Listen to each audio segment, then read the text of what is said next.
പ്രകൃതിയെയും വന്യജീവികളെയും സ്നേഹിക്കുന്നവർ ഒരിക്കലെങ്കിലും പോയിരിക്കേണ്ട ഒരു സുന്ദരമായ കാടാണ് കർണാടകയിലെ നാഗർഹൊളെ ടൈഗർ റിസർവ്. കബനി നദിയുടെ തീരത്ത് പശ്ചിമഘട്ടത്തോട് ചേർന്ന് നിൽക്കുന്ന ഈ വനം പ്രകൃതി ഭംഗി കൊണ്ടും വന്യജീവികളുടെ സാന്നിധ്യം കൊണ്ടും ഒട്ടേറെ സഞ്ചാരികളെയാണ് ഇങ്ങോട്ട് ആകർഷിക്കുന്നത്.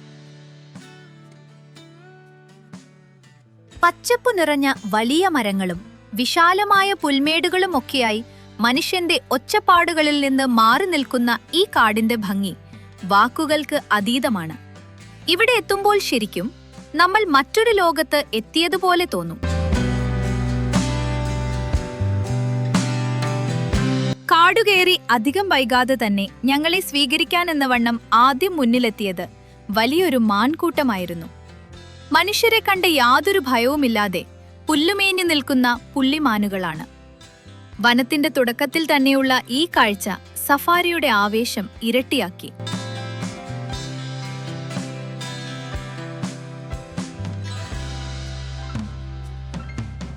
മാനുകളെയും കണ്ട് ഞങ്ങൾ കാടിന്റെ ഉള്ളിലേക്ക് നീങ്ങിയപ്പോഴാണ് സഫാരിയിലെ അടുത്ത സർപ്രൈസ് മുന്നിലെത്തിയത്. മരങ്ങൾക്കിടയിലൂടെ നല്ല ഗാംഭീര്യത്തോടെ നടന്നു നീങ്ങുന്ന ഒരു വലിയ കൊമ്പനാന. നീണ്ടു മനോഹരമായ കൊമ്പുകളുള്ള ഇവൻ സഞ്ചാരികൾക്കിടയിൽ അറിയപ്പെടുന്നത് ജൂനിയർ കബിനി എന്ന പേരിലാണ്. കാടിന്റെ യഥാർത്ഥ വന്യതയും ഭംഗിയും വിളിച്ചോതുന്നതായിരുന്നു ഇത്രയും അടുത്തു നിന്നുള്ള ഈ കൊമ്പന്റെ ദൃശ്യം. ജൂനിയർ കബിനി. എന്നാൽ ഇവന് ഈ പേര് വരാൻ കാരണമായ ഏഷ്യയിൽ വച്ചേറ്റവും നീളമുള്ള കൊമ്പുകളുണ്ടായിരുന്ന കാട്ടാനയെക്കുറിച്ച് നിങ്ങൾക്കറിയാമോ? കബിനി കാടുകളുടെ യഥാർത്ഥ രാജാവായിരുന്ന മിസ്റ്റർ കബിനി അഥവാ ഭോഗേശ്വരൻ. കബിനിയിലെത്തുന്ന സഞ്ചാരികളുടെയും വന്യജീവി ഫോട്ടോഗ്രാഫർമാരുടെയും ഏറ്റവും പ്രിയപ്പെട്ട കാഴ്ചയായിരുന്നു ഭോഗേശ്വരൻ. ഏഷ്യയിലെ തന്നെ ഏറ്റവും നീളമേറിയ കൊമ്പുകളുള്ള കാട്ടാനയായിരുന്നു ഇവൻ. നിലത്തുമുട്ടി നിൽക്കുന്ന ഏകദേശം 2.5 മീറ്ററിലധികം നീളമുള്ള ആ കൊമ്പുകളായിരുന്നു അവന്റെ പ്രധാന ആകർഷണം. ശാന്ത സ്വഭാവക്കാരനായ ഈ കൊമ്പൻ കാട്ടിലൂടെ നടന്നുവരുന്ന ദൃശ്യം ശരിക്കും ഒരു രാജകീയ പ്രൗഢി നിറഞ്ഞതായിരുന്നു. കബിനി ബാക്ക്വാട്ടേഴ്സിന് സമീപമുള്ള ഭോഗേശ്വരൻ ക്യാമ്പിനടുത്ത് സ്ഥിരമായി കാണാറുള്ളതുകൊണ്ടാണ് വനംവകുപ്പ് ഇവന് ഭോഗേശ്വരൻ എന്ന് പേരിട്ടത്. സഞ്ചാരികൾ ഇവനെ സ്നേഹത്തോടെ മിസ്റ്റർ കബിനി എന്നും വിളിച്ചു. ഏകദേശം 60 വർഷത്തോളം കബിനി കാടുകൾ ഭരിച്ച ഈ ഇതിഹാസം 2022 വാർദ്ധക്യ സഹജമായ കാരണങ്ങളാൽ ഈ കാടിനോട് വിട പറഞ്ഞു. കബിനിയുടെ ചരിത്രത്തിൽ അവനോളം സൗന്ദര്യമുള്ള മറ്റൊരു കൊമ്പനുണ്ടായിട്ടില്ല. ആ ഇതിഹാസത്തിന്റെ ഓർമ്മപ്പെടുത്തലായിട്ടാണ് ഇന്ന് കബിനി കാടുകളിൽ അവന്റെ അതേ കൊമ്പുകളുടെ ഭംഗിയുള്ള ഈ ജൂനിയർ കബിനിയെ സഞ്ചാരികൾ കാണുന്നത്. കബിനിയുടെ രാജാവായിരുന്ന ഭോഗേശ്വരനെക്കുറിച്ച് നിങ്ങൾ കേട്ടിട്ടുണ്ടോ? യാത്രക്കിടയിലാണ് കാടിന്റെ മറ്റൊരു വശത്തായി വലിയൊരു സാമ്പാർ ഡീറിനെ ഞങ്ങൾ കണ്ടത്. വലിയ ശരീരവും കൊമ്പുകളുമുള്ള അവൻ കുറച്ചു സമയം ഞങ്ങൾക്ക് മുന്നിൽ നിന്നെങ്കിലും സഫാരി വണ്ടിയിലെ സഞ്ചാരികളെ കണ്ടതും പെട്ടെന്ന് തന്നെ കാടിന്റെ ഉൾപ്രദേശങ്ങളിലേക്ക് ഓടിമറഞ്ഞു. വന്യമൃഗങ്ങൾ അവയുടെ സ്വാഭാവിക ഭയത്തോടെ കാടിനുള്ളിലേക്ക് മറയുന്ന ഇത്തരം കാഴ്ചകൾ തന്നെയാണ് സഫാരിയുടെ യഥാർത്ഥ ഭംഗി. യാത്ര മുന്നോട്ടു പോയപ്പോൾ കാട്ടിലെ ഒരു ചെറിയ കുളത്തിനരികിൽ ഞങ്ങളുടെ വണ്ടി നിർത്തി. അവിടെയാണ് വളരെ അപൂർവമായി മാത്രം കാണാൻ സാധിക്കുന്ന ആ വന്യജീവിയെ ഞങ്ങൾ കണ്ടത്. ഒരു റെഡി മങ്ങൂസ്. കുളക്കരയിൽ വളരെ ശാന്തനായിരിക്കുന്ന അവന്റെ ആ ദൃശ്യം ക്യാമറയിൽ പകർത്താൻ കഴിഞ്ഞത് സഫാരിയിലെ മറ്റൊരു ഭാഗ്യം തന്നെയായിരുന്നു.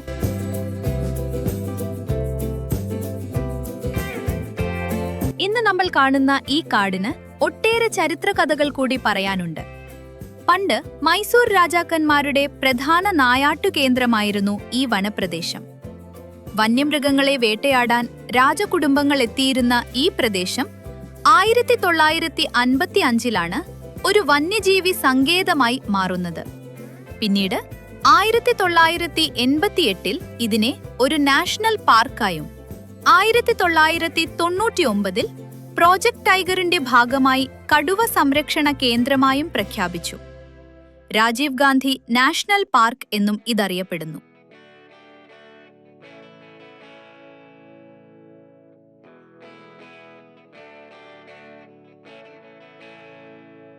സഫാരി യാത്രയിൽ നമ്മളെ ഏറ്റവും കൂടുതൽ സന്തോഷിപ്പിക്കുന്ന മറ്റൊരു കാഴ്ചയാണ് കാട്ടാനകളെ കൂട്ടത്തോടെ കാണുന്നത്. കാടിന്റെ വന്യതയ്ക്കുള്ളിൽ ഒരു കുടുംബമായി കഴിയുന്ന ഇവരുടെ ദൃശ്യം ശരിക്കും മനോഹരമാണ്. വലിപ്പമുള്ള കൊമ്പന്മാരെ ഒറ്റയ്ക്ക് കാണുന്നതിനേക്കാൾ വന്യജീവി സ്നേഹികൾക്ക് എപ്പോഴും താൽപ്പര്യം അമ്മയാനകളും കുട്ടിയാനകളും അടങ്ങുന്ന ഈ ആനക്കൂട്ടങ്ങളെ കാണാനാണ്. കാരണം ഈ കൂട്ടായ്മയ്ക്ക് പിന്നിൽ വന്യലോകത്തെ ഏറ്റവും ശക്തമായ ചില കുടുംബ ബന്ധങ്ങളുടെ കഥകളുണ്ട്. മനുഷ്യരെ പോലെ തന്നെ വളരെ ശക്തമായ കുടുംബ ബന്ധങ്ങൾ കാത്തുസൂക്ഷിക്കുന്ന ജീവികളാണ് ആനകൾ. ഒരു ആനക്കൂട്ടത്തെ എപ്പോഴും നയിക്കുന്നത് കൂട്ടത്തിലെ ഏറ്റവും പ്രായം ചെന്നതും അനുഭവ സമ്പത്തുള്ളതുമായ ഒരു പിടിയാനയായിരിക്കും. ഇവരെ മാട്രിയാർക്ക് എന്ന് വിളിക്കുന്നു. കാട്ടിൽ എവിടെയാണ് വെള്ളം ലഭിക്കുക, എവിടെയാണ് അപകടമില്ലാത്ത ഭക്ഷണമുണ്ടാവുക എന്നതൊക്കെ തീരുമാനിക്കുന്നത് ഈ തലവിയാണ്. ഈ കൂട്ടത്തിൽ അമ്മമാരും പെൺമക്കളും അവരുടെ കുട്ടികളും മാത്രമായിരിക്കും ഉണ്ടാവുക. ആനക്കൂട്ടത്തിന്റെ മറ്റൊരു പ്രത്യേകത ഇവരുടെ പരസ്പര സംരക്ഷണമാണ്. ഒരു ആനക്കുട്ടി ജനിച്ചാൽ കൂട്ടത്തിലെ എല്ലാ പിടിയാനകളും ചേർന്ന് അതിനെ പരിപാലിക്കും. എന്തെങ്കിലും അപകടമുണ്ടായാൽ കുട്ടിയാനകളെ നടുവിലാക്കി വലിയ ആനകൾ ചുറ്റും ഒരു കോട്ട പോലെ പ്രതിരോധം തീർക്കുന്നത് കാണാം.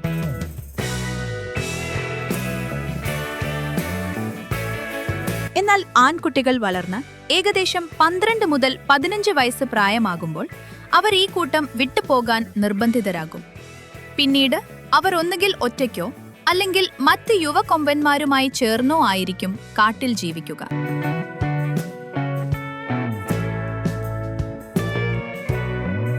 തുമ്പിക്കൈകൾ പരസ്പരം കോർത്തും ശരീരങ്ങൾ തട്ടിയും മനുഷ്യർക്ക് കേൾക്കാൻ കഴിയാത്ത ഇൻഫ്രാസൗണ്ട് ശബ്ദങ്ങൾ പുറപ്പെടുവിച്ചുമാണ് ഇവ കാടിനുള്ളിൽ കിലോമീറ്ററുകളോളം അകലേക്ക് ആശയവിനിമയം നടത്തുന്നത്. പ്രകൃതിയുടെ ഈ അത്ഭുത ജീവികളെ അവയുടെ സ്വാഭാവിക അന്തരീക്ഷത്തിൽ ഒത്തൊരുമയോടെ കാണാൻ കഴിയുന്നത് തന്നെ വലിയൊരു ഭാഗ്യമാണ്.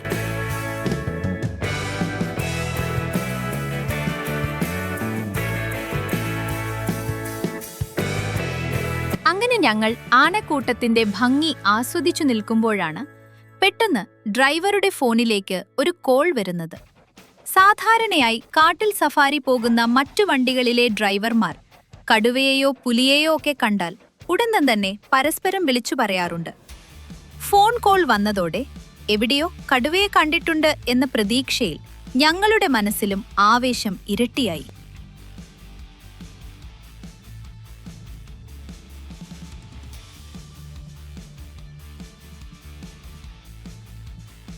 കടുവയെ ഒന്ന് നേരിട്ട് കാണാമെന്ന വലിപ്പമേറിയ പ്രതീക്ഷയോടെ ഡ്രൈവർ വണ്ടി ആ ഭാഗത്തേക്ക് വേഗത്തിലെടുത്തു.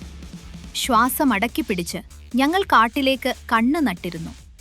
ഒടുവിൽ കടുവയെ പ്രതീക്ഷിച്ചു ചെന്ന ഞങ്ങളുടെ മുന്നിലേക്കെത്തിയത് കടുവയായിരുന്നില്ല. പകരം ഒരു കൂട്ടം വൈൽഡ് ഡോഗ്സ് അഥവാ കാട്ടുനായ്ക്കളായിരുന്നു. കടുവയോ പുലിയോ അല്ലായിരുന്നെങ്കിലും കാട്ടിലെ വേട്ടക്കാരായ ഈ കാട്ടുനായ്ക്കളെ ഇത്രയും അടുത്തുനിന്ന് കാണാൻ കഴിഞ്ഞതും ഒരു പ്രത്യേക അനുഭവം തന്നെയായിരുന്നു.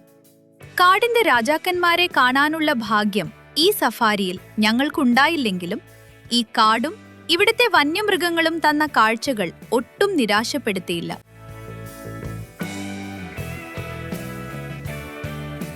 കാഴ്ചയിൽ സാധാരണ നായ്ക്കളെ പോലെ തോന്നിക്കുമെങ്കിലും വന്യലോകത്തെ ഏറ്റവും അപകടകാരികളും ഒത്തൊരുമയുള്ളതുമായ വേട്ടക്കാരാണ് ഇവർ.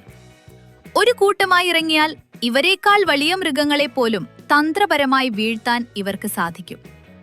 വംശനാശ ഭീഷണി നേരിടുന്ന ഈ ജീവികളെ നഗർഹൊളെ പോലുള്ള കാടുകളിൽ വെച്ച് കൂട്ടത്തോടെ കാണാൻ കഴിയുന്നത് തന്നെ സഫാരിയിലെ വലിയൊരു ഭാഗ്യമാണ്.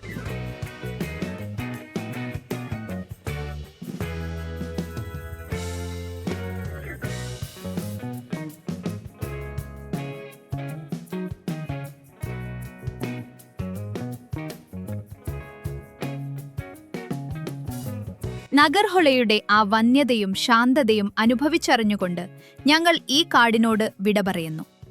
ഈ വീഡിയോ നിങ്ങൾക്ക് ഇഷ്ടമായെങ്കിൽ ലൈക്ക് ചെയ്യാനും നിങ്ങളുടെ നഗർഹൊള യാത്രാ അനുഭവങ്ങൾ താഴെ കമന്റ് ചെയ്യാനും മറക്കരുത്. ഇതുപോലെയുള്ള മറ്റൊരു സുന്ദരമായ വന്യജീവി യാത്രയുമായി അടുത്ത വീഡിയോയിൽ കാണാം. നന്ദി.